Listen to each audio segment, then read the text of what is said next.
अगर मैं कहूं कि आपके पास्ट लाइफ या पूर्व जन्म में उन बीमारियों या समस्याओं का इलाज छुपा है जिन्हें आप इस लाइफ में ठीक नहीं कर पा रहे हैं, तो आपको कैसा लगेगा? 1980 कैथरीन एक ऐसी पेशेंट जिनको फियर और फोबिया था और सारे डॉक्टर्स और ट्रीटमेंट लेने के बावजूद वो उसे ठीक नहीं कर पा रही थी। आज वो डॉक्टर ब्रायन विस के पास हिप्नोटिक रिग्रेशन के लिए आती हैं। लेकिन आज कुछ ऐसा हुआ जिसने न सिर्फ उनकी बीमारी को हमेशा के लिए ठीक कर दिया, बल्कि डॉक्टर ब्रायन विस को एक ऐसा चौंकाने वाला शॉक दिया जिससे कि वो 6 साल तक अपने सीने में दफन किए घूमते रहे। आखिर क्या ऐसी वजह थी जिसने कि कैथरीन को इतना बीमार किया, और क्यों किसी ट्रीटमेंट या दवाइयों से उनका सॉल्यूशन नहीं मिल रहा था, और आखिर कैसे उनका परमानेंटली सॉल्यूशन इंस्टेंटली हो गया? ये वीडियो आपको देखनी चाहिए अगर आपके जीवन में भी कोई ऐसी बीमारी या प्रॉब्लम है जिसका सॉल्यूशन आप नहीं ढूंढ पा रहे हैं और आप उसका परमानेंटली सॉल्यूशन करना चाहते हैं, या फिर आप सिर्फ ना अपने बॉडी को बल्कि आप अपने माइंड, अपनी लाइफ, अपने फाइनेंसेस और रिलेशनशिप को भी हील करना चाहते हैं, तो भी आपको ये वीडियो देखनी चाहिए। अब आते हैं कैथरीन पे। दरअसल होता यह है कि उनको फियर और फोबिया थी जिसका कि इलाज उन्हें नहीं हो रहा था। उन्हें किसी भी नई चीज़ से, नई घटना से डर लगता था और बिना किसी रीज़न के भी वो चौंक जाती थी, और इसके कारण ना सिर्फ उनका माइंड बल्कि उनका शरीर भी बीमार रहने लगा। डॉक्टर ब्रायन विस उनको हिप्नोटाइज करते हैं और सजेशन देते हैं कि तुम अपनी बीमारी के रूट कॉज पे चली जाओ, और वो अपने इस लाइफ के किसी एज में, किसी टाइम में नहीं गई, बल्कि वो अपने पास्ट लाइफ में चली जाती हैं। और वो याद करती हैं कि 1863 बीसी में उनको साल्ट वाटर में डुबोकर मार दिया गया था, और तो और उनका बच्चा भी उनके साथ चला गया था। इस घटना के कारण ही वो उनके अंदर फियर और फोबिया आ रहा था। अब डॉक्टर ब्रायन विस एक साइकेट्रिस्ट थे, उन्होंने मेडिकल की पढ़ाई पढ़ी थी और पास्ट लाइफ पे यकीन नहीं करते थे, तो उन्होंने इस पे यकीन नहीं किया। लेकिन सबसे चौंकाने वाली घटना ये थी कि जो उनके सिम्टम्स आ रहे थे, डर, सेपरेशन का या फिर किसी नई चीज़ का, और जो सिम्टम्स उन्होंने पास्ट लाइफ में देखा, वो सारी चीज़ें मैच कर रही थी। और सबसे चौंकाने वाली बात ये हुई कि इसके बाद वो पूरी तरह से इम्प्रूव होने लगी और उनका जो फियर, फोबिया है, कभी वापस नहीं आया। इसके बाद डॉक्टर ब्रायन विस ने कई पेशेंट पे इन चीज़ों को ट्राई किया। उदाहरण के लिए डेविड, जिनको कि पेप्टिक अल्सर था, और जब उनके पास्ट लाइफ में उन्हें रिग्रेस किया गया तो ये देखा गया कि उन्हें पॉइजन देकर के मारा गया है, और इसके कारण, इस इंप्रेशन के कारण पेप्टिक अल्सर उन्हें इस लाइफ में है, और ये जानने के बाद ही उनकी बीमारी ठीक हो गई। इसी तरह से एना को क्रॉनिक नेक पेन था जो कि किसी भी दवाई को रिस्पॉन्ड नहीं कर रहा था। जब उन्होंने अपने पास्ट लाइफ में ये देखा कि उन्हें फांसी पे लटका के मारा गया है, तो उनका ये दर्द ठीक हो गया। 6 साल के बाद डॉक्टर ब्रायन विस ने इसको पास्ट लाइफ रिग्रेशन थेरेपी नाम से पब्लिश किया, और तब से ये लाखों नहीं करोड़ों पेशेंट की उन लाइलाज बीमारी और प्रॉब्लम्स का सॉल्यूशन बन चुका है जिनको कि ट्रेडिशनल मेडिसिन या फिर ट्रेडिशनल थेरेपी सॉल्व नहीं कर पाई। अब सवाल ये उठता है कि कैसे पास्ट लाइफ हमें बीमार करता है, और क्यों पास्ट लाइफ को रिवील करना हमारी बीमारियों का सॉल्यूशन है। इसके लिए सबसे पहले आपको समझना पड़ेगा इमोशंस। हमारे अंदर ह्यूमन इमोशंस हैं। 2 तरह के इमोशंस होते हैं, एक प्यार वाले इमोशंस, दया, जॉय, कॉम्पैशन, और दूसरे fear based emotion, anger, frustration, jealousy, hatred, pessimism. ये रिसर्च में देखा गया है, साइको न्यूरो इम्यूनोलॉजी में और एपिजेनेटिक्स में, कि जब भी आपके अंदर नेगेटिव इमोशंस आते हैं तो आपके अंदर जो जीन्स हैं वो जीन्स एक्टिवेट होते हैं जो आपको बीमार करते हैं। वहीं दूसरी तरफ माइंड बॉडी कनेक्शन और साइकोसोमैटिक डिजीज के रिसर्च ने यह साबित किया है कि माइंड में अगर कोई भी कचरा है या नेगेटिव इंप्रेशन या नेगेटिव मेमोरी है तो शरीर को बीमार कर देती है। अब इस नॉलेज को लेकर के हम आगे बढ़ते हैं और देखते हैं कैसे पास्ट नेगेटिव इमोशन क्रिएट करके हमें बीमार कर रहा है। पहला है अनफिनिश्ड बिजनेस। क्या आपने बचपन में कोई नागराज की कॉमिक्स पढ़ी थी? आपने आधा पढ़ा, मम्मी आ गई, छीन लिया, आप स्कूल गए और आपको दिन भर वही याद आता रहा कि आखिर फिनिशिंग क्या हुई। टीवी सीरियल या मूवी वालों को ये बात बहुत अच्छे से पता है। जब भी मैं चंद्रकांता सीरियल देखता था ना, तो उसको उस मोड़ पे ख़त्म करते थे जिससे कि आगे की क्यूरियोसिटी बनी रहे।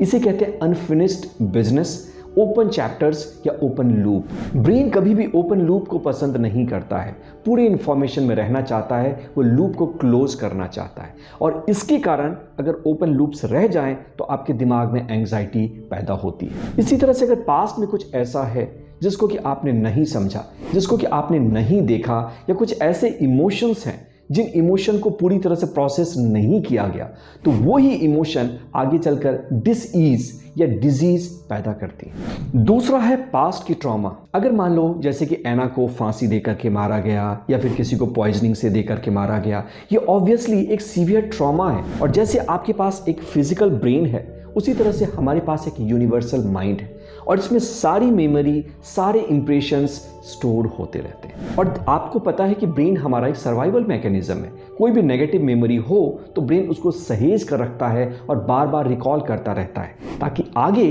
इस तरह के ट्रॉमा से आपका बचाव किया जा सके। उसी तरह से हमारी यूनिवर्सल माइंड में जब ये इंप्रेशन पड़ जाता है पास्ट की ट्रॉमा का और हमने इन्हें फील करके रिलीज नहीं किया या फॉरगिवनेस के सहारे रिलीज नहीं किया, तो ये हमें बीमार कर देती है। क्योंकि इन पास्ट की मेमोरी के कारण एंग्जाइटी, स्ट्रेस, गुस्सा, नफरत, ये सारी चीज़ें पैदा होती रहती हैं। तो दूसरा बीमार करने का रीज़न है पास्ट में कुछ ऐसी ट्रॉमा हुई जिसे कि हमने प्रोसेस नहीं किया, जिसे हमने फॉरगिव नहीं किया। और तीसरी चीज़ जो हमें बीमार करती है वो है अनविलिंगनेस टू लर्न। देखो, स्कूल में आपने देखा है जो बच्चा पढ़ाई नहीं करता, टीचर उसे पनिशमेंट देते हैं और पीटते हैं। क्यों? क्योंकि स्कूल एक ऐसी जगह है जहाँ पे हम सीखने के लिए आते हैं, आगे बढ़ने के लिए आते हैं। और अगर हमने ऐसा नहीं किया तो क्या होगा? हमें उस क्लास को रिपीट करना पड़ेगा। ठीक उसी तरह से हमारी ये जो लाइफ टाइम है ना, ये कोई फाइनल डेस्टिनेशन नहीं, ये एक स्टेशन है और हम यहाँ पे सीखने के लिए आते हैं। लेकिन जब हम गलत कामों में, इंटरटेनमेंट में, टाइम पास में, शराब की लत के कारण अपने समय को बर्बाद करते हैं और जो लेसन प्यार के, कॉम्पैशन के, फॉरगिवनेस के, अंडरस्टैंडिंग के, विजडम के हमें सीखने हैं, हम उन्हें इग्नोर कर देते हैं, तो उस लेसन को फिर से सीखने के लिए यूनिवर्स हमें पनिशमेंट भी देता है, हमें पेन देता है, कोई फिजिकल डिजीज देता है, जो ये साइन है कि हम ट्रैक पे नहीं है। अब देखो दोस्तों, इन बातों को जब आपने समझ लिया तो इसका उल्टा आप करेंगे तो आपकी हीलिंग भी होनी शुरू हो जाएगी। और पास्ट लाइफ रिग्रेशन कैसे काम करता है? जब आप पास्ट लाइफ में जाते हैं और आप अपने पास्ट लाइफ को देखते हैं एक थर्ड पर्सन की तरह, तो आपको एक न्यूट्रल पर्सपेक्टिव मिलता है और आप उन अनफेल्ट इमोशन को, मान लो किसी ने आपको हर्ट किया, जब आप उसको फील करते हैं तो आप ना सिर्फ उन इमोशंस को प्रोसेस करके रिलीज कर देते हैं, लेट गो कर देते हैं, बल्कि आप उन इंसानों को भी फॉरगिव कर देते हैं जो कि आपको बीमार कर रहा था। एक कोर्स इन मेडिकल्स कहता है ना कि हर एक बीमारी नॉन फॉरगिवनेस से पैदा होती है और हर एक हीलिंग की शुरुआत और अंत फॉरगिवनेस ही है। और उसके अलावा जब आप पास्ट लाइफ रिग्रेशन में जाते हो तो आपको पता चलता है कौन से ऐसे अधूरे प्रोजेक्ट्स थे जो आपने स्टार्ट तो किए लेकिन फिनिश नहीं किए, और आपको ये भी पता चलता है कि वो कौन से ऐसे लेसन्स हैं जो कि आपको सीखने हैं, और आपको ये भी पता चलता है कि आपके जीवन का पर्पस क्या है। हर एक इंसान किसी खास ग्रेट काम के लिए बना है। जब वो उस काम को करता है ना, तभी वो अपनी लाइफ में मीनिंग को पाता है। और पहला पर्पस है इंसान वो ढूंढे किस काम को पसंद करता है, और दूसरा स्टेप है उस काम को उस बारीकी से करे जिससे कि हजारों लोगों को फायदा पहुंचे। अंत में फाइनल लेसन क्या है जो कि पास्ट लाइफ रिग्रेशन हमें देता है? पहली चीज तो ये कि हम शरीर नहीं, आत्मा है, और आत्मा ना हर्ट होती है, न जलती है, न बर्न होती है। शरीर मर जाता है लेकिन आत्मा नहीं मरती है। ये मिसकंसेप्शन हमें हटाना पड़ेगा कि हमारे शरीर के अंदर आत्मा है। हकीकत तो ये है कि हमारे आत्मा के अंदर टेम्पोररीली बॉडी है, और जब हम ये समझते हैं तो हमारा डर गायब हो जाता है, नेगेटिव इमोशंस चले जाते हैं और हमारी बीमारियां अपने आप हटने लगती है। दूसरा लेसन जो इंपॉर्टेंट है वो है कर्मा का। कर्मा ये बताता है कि जो तुम करोगे पास्ट में वो तुमको भरना पड़ेगा आज या कल। कर्मा एक ऐसा पोस्टमैन है जो कि कभी एड्रेस को नहीं भूलता। जहां भी जाओगे ये आपके पीछे दौड़ता हुआ, आपको ढूंढता हुआ चला आएगा, और ये आपको बीमार भी कर सकता है, परेशान भी कर सकता है। और तीसरा सबसे इंपॉर्टेंट पॉइंट है कि वी आर ऑलवेज कनेक्टेड। हम सोल के लेवल पे हर एक दूसरे से जुड़े हुए, इसलिए अगर कोई दूसरा सफल हो रहा है हमें उससे जलने की ज़रूरत नहीं, हमें अपनी सफलता की भी वेट नहीं करनी। अगर हम इस यूनिफाइड कनेक्शन को, वननेस को समझें, तो दूसरों की सफलता में ही हमारी सफलता भी है, और दूसरों का दर्द हमारा दर्द भी। जैसे कि एक उंगली को अगर पेन हो तो पूरे शरीर में अनीज फैल जाता है, उसी तरह से अगर दुनिया में कोई दुखी है तो पूरा यूनिवर्स दुखी है। और दुनिया में कोई भी अगर खुशी पैदा होती है तो सबको खुशी दे सकती है। आशा करता हूं दोस्तों कि इस वीडियो ने आपको एक नया पर्सपेक्टिव दिया होगा। अब ज़रूरत यह है कि आप अपने पास्ट लाइफ रिग्रेशन करें। मेरी भी एक वीडियो है जिसका लिंक मैं नीचे डाल दूंगा, जिससे आप अपने आप घर बैठे भी पास्ट लाइफ रिग्रेशन को करके कुछ नई इंसाइट्स अपनी लाइफ में ला सकते हैं। मेरा उद्देश्य ये है ना कि आपको कुछ ऐसे कंटेंट दूं जिससे कि आपको कुछ नया सोचने को मिले, आपकी बीमारियां भी ठीक हों और आपको जीने का एक नया पर्सपेक्टिव मिले।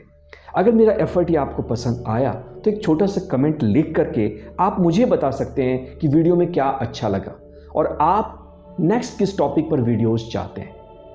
यूं ही बना रहे आपका साथ, फिर होगी मुलाकात। मैं पीयूष प्रभात मिलता हूं अगले वीडियो में।